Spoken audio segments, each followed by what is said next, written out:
লুলু সোনামণিকে কোথায় নিয়ে যাই বলো তো? ওকে আজকে ভুলিয়ে ভালিয়ে বারান্দায় নিয়ে যাচ্ছিলাম, কারণ ওকে আজকে বাংলা ওয়াশ দেওয়া হবে। তো তার জন্য বারান্দায় নিয়ে যাওয়ার কারণ হচ্ছে ওকে প্রথমেই দিয়ে দিব ফ্লি এর স্প্রে। কারণ হচ্ছে ওর বেশ কিছুদিন যাবৎ ফ্লি দেখা দিচ্ছে। দ্যাটস ওয়াই স্প্রেটা দিয়ে ওর বডিতে কিছুক্ষণ রেখে দেন গোসল দিলে বেশ ভালো কাজ করে এটা।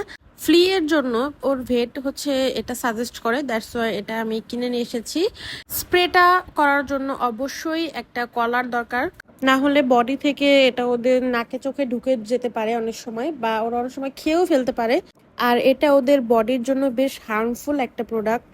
তো লুলু তো প্রথমে খুব আরাম করে বসেছিল, কারণ ও বুঝতে পারেনি প্রথমে যে ওকে হচ্ছে স্প্রেটা করে আজকে গোসল দেওয়ানো হবে।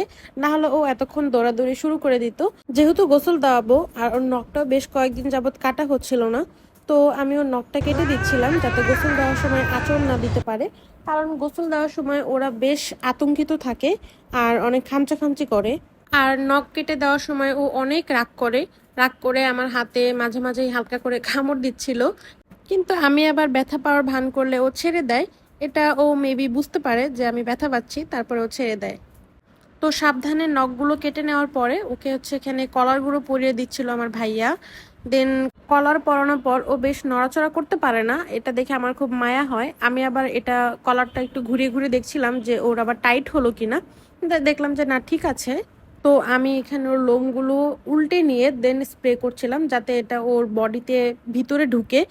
যেহেতু ওদের লোমগুলো বেশ ফ্লাফি হয়ে থাকে, দ্যাটস ওয়াই মেডিসিনটা ভিতর পর্যন্ত যেতে পারে না। তো আমি এখানে বেশ ভালো করে ম্যাসাজ করে ওকে দিয়ে দিচ্ছিলাম। পুরো বডিতে দেওয়ার পর ও বেশ আতঙ্কিত ছিল এবং খুব ঝাড়া দিচ্ছিল ওর বডিটা। মনে হয় ওর খুব ইরিটেশন হচ্ছিল, আর ওকে ধরতে দিচ্ছিল না। ও শুধু ওইভাবে পিছিয়ে যাচ্ছিল আর একটা কোনায় গিয়ে চুপচাপ বসে থাকে। তো যাই হোক, 20 মিনিট রাখার পরে ওকে হচ্ছে গোসল করাতে নিয়ে যাই। অ্যান্ড ও দেখেন যেতেই চাচ্ছিল না, আমি ওকে খুব জোর করে নিচ্ছিলাম। ও গোসল জিনিসটাকে খুব বেশি ভয় পায়। ওয়াশরুমে নেওয়ার সময় এইভাবে কান্নাকাটি করছিল। তো আমি ওকে একটা আদর করে দিচ্ছিলাম যে ভয় পাওয়ার কোনো কারণ নেই, ওকে আমি আস্তে ধীরে সুন্দর করে শাওয়ার নেওয়াবো। প্রথমে একদম মগ ভরে পানি ঢেলে দেওয়ার থেকে প্রথমে আস্তে আস্তে ওকে সুন্দর করে একটু ভিজিয়ে দিয়ে আদর করে কথা বলে ওদেরকে শাওয়ার নেওয়াতে হয়। না হলে ওরা খুব ভয় পায়, আতঙ্কিত হয়, চিল্লাচিল্লি করে। তো ওইখানে খুব একটা ডিস্টার্ব আমাকে করছিল না, কারণ আমি ওকে খুব আদর করে কথা বলছিলাম। শাওয়ার শেষে ওকে প্রথমেই হেয়ার ড্রায়ার না দিয়ে আম্মু একটা টাওয়াল দিয়ে ওকে আস্তে ধীরে মুছে দিচ্ছিল যাতে এক্সট্রা পানিটা চলে যায়। মোছা শেষ করে ওকে এবার আমি হেয়ার ড্রায়ার দিয়ে শুকিয়ে দিব। আর একেবারে হেয়ার ড্রায়ার দিয়ে অনেকক্ষণ না শুকিয়ে মাঝে মাঝে ওদেরকে ব্রেক দিতে হয়। তো আমি 10-15 মিনিট দেওয়ার পর পর 5 মিনিট করে ওকে ব্রেক দিচ্ছিলাম। ওকে আমার টেবিলে নিয়ে আমি ওকে ড্রাই করে দিচ্ছিলাম। অ্যান্ড ও বেশ চুপচাপ বসেছিল, মেবি এনজয় করছিল।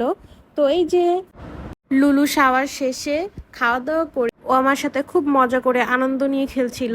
সবাই দোয়া করবেন ওর জন্য, ও যাতে ভালো থাকে অ্যান্ড সুস্থ থাকে। আল্লাহ হাফিজ সবাইকে, and thank you for watching my video.